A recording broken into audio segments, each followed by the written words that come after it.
Hi friends, very important topic, very significant topic. What are the benefits of teaching aids? What are the advantages of having teaching aids? Okay, now Coben, C-O-B-U-N, a great educational thinker, conducted a research on human learning. The research finding is this: 1% we learn through the sense of taste.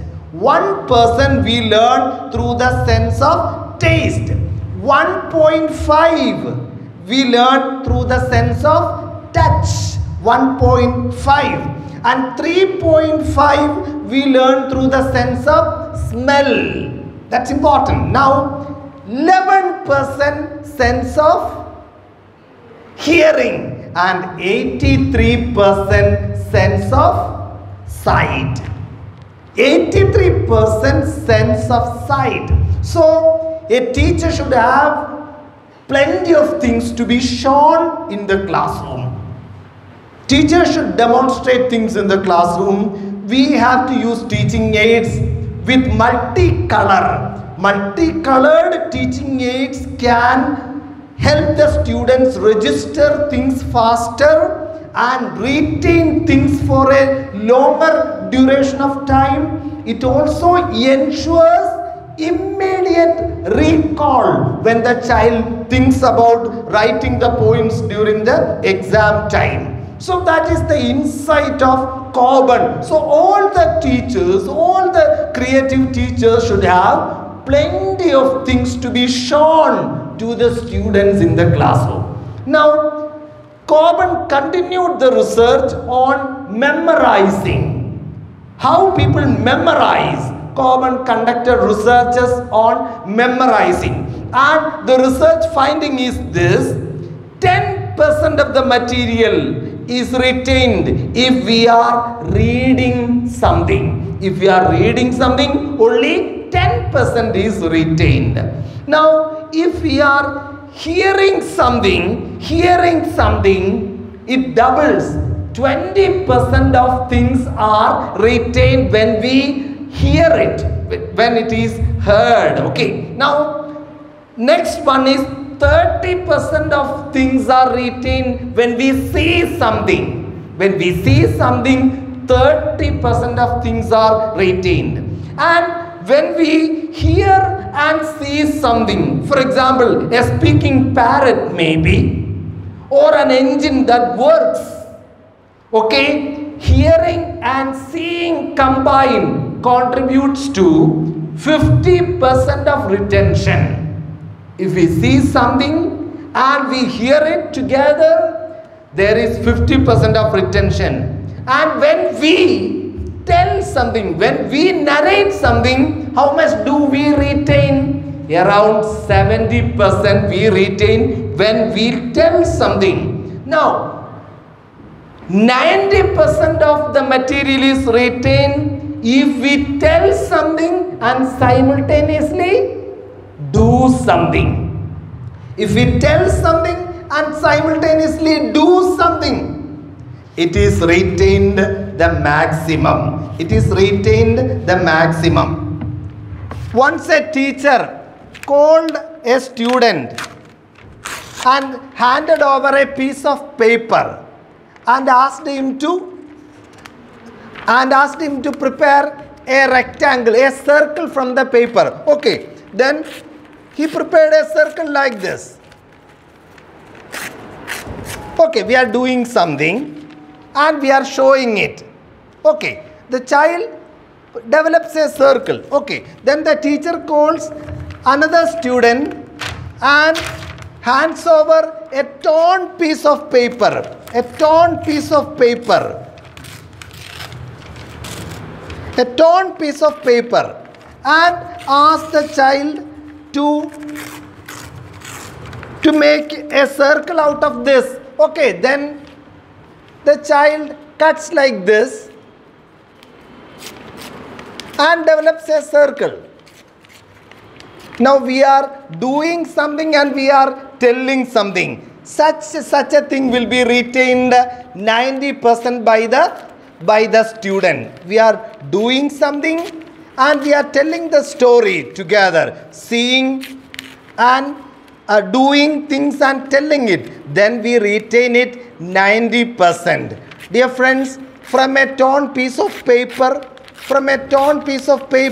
we can create a circle like this. Okay, that is the activity, a simple activity. But we are telling it and we are doing it. That means 90% of the matter is retained. So, as far as teachers are concerned, now we have to take care to do things and show things. That is point number 1. And teachers should have true vigilance to help the child do something and tell it. It's not the teacher who has to do things and tell it. It's the children who have to do something and tell it. So here comes the advantage of teaching aids. Teaching aids help a teacher to welcome students to the stage and do something on their own. When they do things, they learn it and they retain it. Now, I hear, I forget. I see, I remember. I do, I understand. That's a saying. That's a famous saying. I hear, I forget. I see, I remember. And I do, I understand. Now, there is a quote from Mahatma Gandhi, the father of our nation. Do you know something really special about Mahatma Gandhi? He always advocated the use of hand, head and heart. Teachers should develop hand, head and heart. That's the teaching of Mahatma Gandhi. Development of body, development of brain and development of emotions and values. That's an idea given by Mahatma Gandhi. Subsequently, it was developed by great educational thinkers and they developed taxonomy of education. There are thinkers who developed the idea of Mahatma Gandhi, but Mahatma Gandhi rightly said education is development of head, heart and hand. There should be activity, there should be intellectual activity and there should be purification of emotions and value inculcation. That's the theory of Mahatma Gandhi. There is a quote from Mahatma Gandhi. True education of the intellect can only come through a proper exercise and training of bodily organs, hands, feet, eyes, ears and nose. What Gandhiji refers to is this: teachers should make use of all the sense organs of the child and there should be opportunity for all the students to exercise their sense organs in the classroom. So I would like to point out 10 important characteristics of a powerful teaching aid.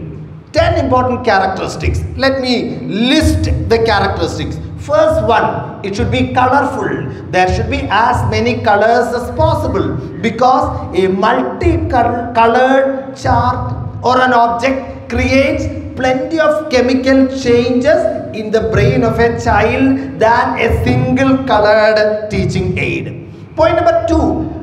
There should be variety in the teaching aid. Something new, something curious, something funny should be there in a teaching aid. Okay, that is variety. That is point number 2. Character number 2. Character number 3. A quality teaching aid gives exercise to plenty of sense organs. It should be multi-sensory. A quality teaching aid should be multi-sensory. That is the third point. Fourth point, a quality teaching aid should be cheap and economical. Now we should not go for very costly teaching aids. A very costly toy and a 20 rupees toy. Almost similar experience to a child. It doesn't make a lot of difference. The child plays for 2-3 days, then it loses the interest in the toy. Maybe 20-30 rupees, maybe 1000 rupees. Child is interested for 1 or 2 days only. Okay, but when we buy toys for kids, we should be vigilant about the safety of kids. Okay, there are kid safety toys. We have to buy only kid safe toys. Okay, that's important. So a quality teaching aid should be economical. That is the fourth quality. Point number 5, a quality teaching aid should present points accurately. There should be accuracy in the teaching aid. That is the 5th character. 6th one, it should be as realistic as possible. A quality teaching aid should be realistic. That is the 6th character. 7th one, a quality teaching aid should combine information and entertainment. It should not be fully funny. It should not be fully educational. There should be entertainment and information in the teaching aid. That is the 7th quality. 8th quality, a quality teaching aid arouses multiple intelligences. Multiple intelligences. There are many intelligences: visual intelligence, mathematical intelligence, interpersonal intelligence, musical intelligence, naturalistic intelligence. There are many intelligences. So a quality teaching aid should nurture the different intelligences of a child. Now, 9th point, a quality teaching aid should blend left brain and right brain. You see, the left brain of a human being is the traditional brain. The right side of a human being, right brain, is the creative brain, imaginative brain. It deals with art, music, intuition, insight, etc. Right brain. So in the teaching aid, there should be provisions for blending left brain and right brain. Here comes the last important character of a teaching aid. It should give lasting impression in the mind of the child. The teaching aid should give lasting impression in the mind of the child, and it should ensure retention in the mind of the child. These are the most important 10 characteristics of a teaching aid that would add beauty and color to the learning experiences of children. So as teachers, let us use maximum teaching aids, and let's make use of colorful teaching aids, and let's ensure the quality learning experience in the classroom and development of positive habits in our children. Thank you very much.